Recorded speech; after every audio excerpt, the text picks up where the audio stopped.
It is with great pleasure that I join you today to inaugurate the 3-day Correctional Service Week. These events holds profound pointer towards our collective pursuit of justice, rehabilitation, and societal transformation.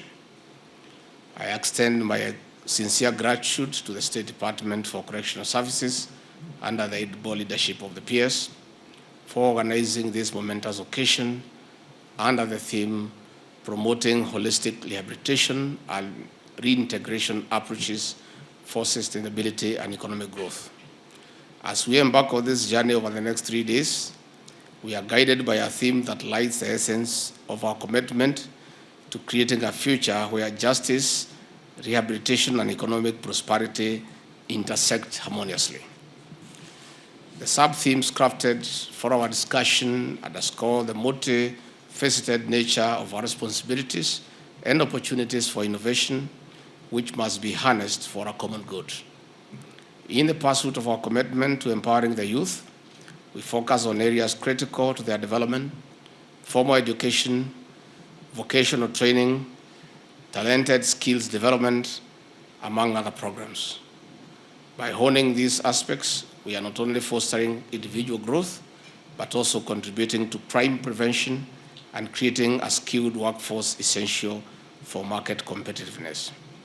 The youth hold the key to our shared future, and by investing in them, we are sowing the seeds for society that thrives on innovation and inclusivity.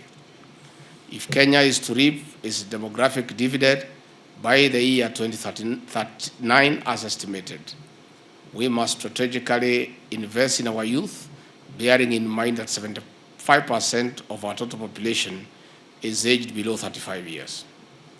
Ladies and gentlemen and officers, the digital era has ushered in a field of endless opportunities.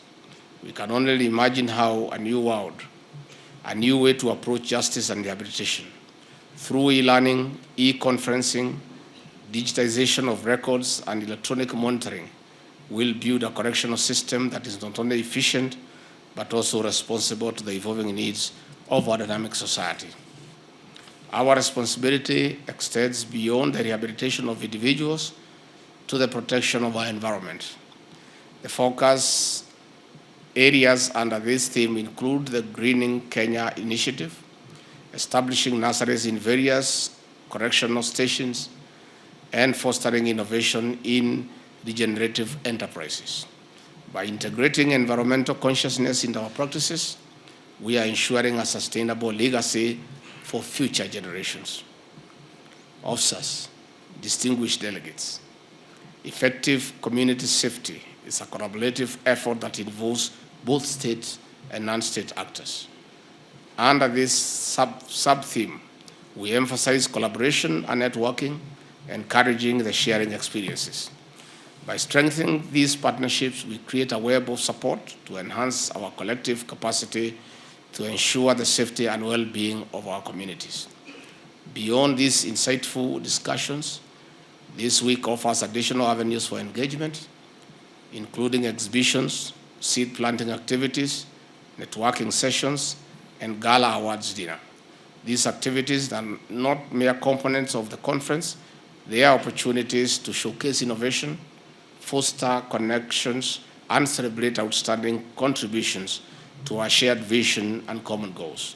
In conclusion, let the Corrective Service Week be a testament to our unwavering commitment to holistic rehabilitation, sustainable reintegration, and economic growth of our communities. Let us together harness the collective wisdom and expertise within this room to shape a future where correctional services are not merely a response to crime, but a catalyst for transformation and positive change. I have no doubt that the discussions and collaborations that take place during this Correctional Service Week will yield tangible results that will shape the future of our correctional system. Thank you for your commitment to be the noble cause of correctional services. I wish you a productive and enlightening 3-day engagement and collaboration. It is now my humble duty to declare the Correctional Service Week Conference and Exhibition officially open. We want to call upon the judicial system to apply their discretion and avoid non-custodial sentences where it's inappropriate, because it causes congestion in our penal institutions.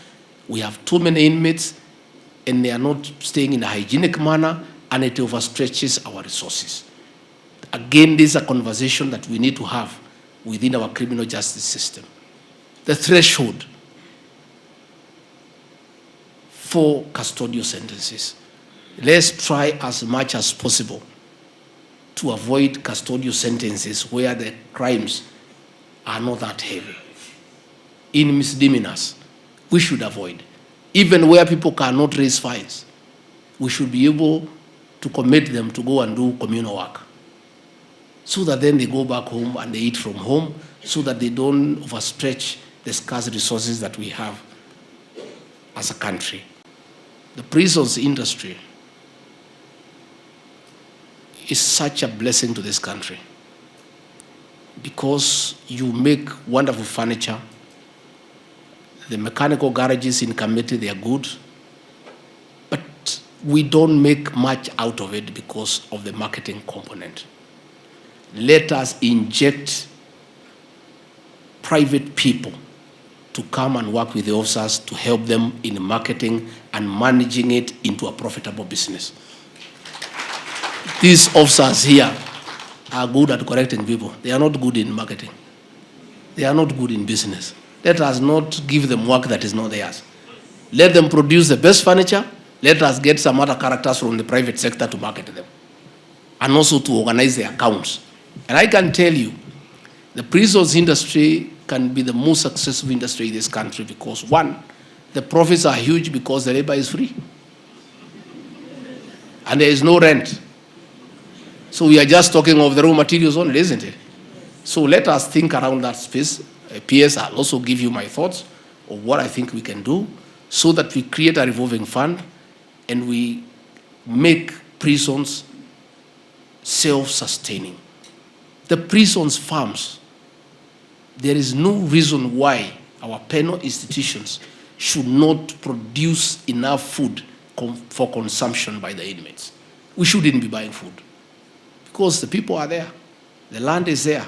We just need to inject some professionalism in managing those farms into profitable farms so that we can feed the inmates, feed the officers, and sell the surplus to enlarge our ANA. We need to look at this whole thing of certificate of good conduct, because we have many people, petty offenders, young people who have really done nothing really very serious, but they have offended the penal code and they are convicted, and then they have a record. From there they are committed to a useless life because they cannot get a certificate of good conduct and they cannot get employment. I think it's something we need to discuss within the criminal justice system and our members of parliament.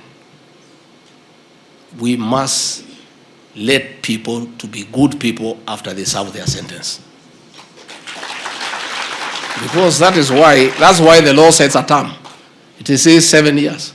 After 7 years, you should be free to be another Kenyan, isn't it? I don't think that thing would go well with the corrective services. You correct somebody, then you condemn him into joblessness because he cannot get anywhere because he has a record. What I know and what I think is just supposed to be a record for the purposes of future prosecutions, for the purposes of analyzing who you are. But the fact that you have a criminal record should not condemn you to poverty and a hopeless and useless life. I think we need to relook where people have reformed and they have been corrected, and they are issued a good certificate from the correctional facility. That should be able to cancel the other record so that you can begin afresh.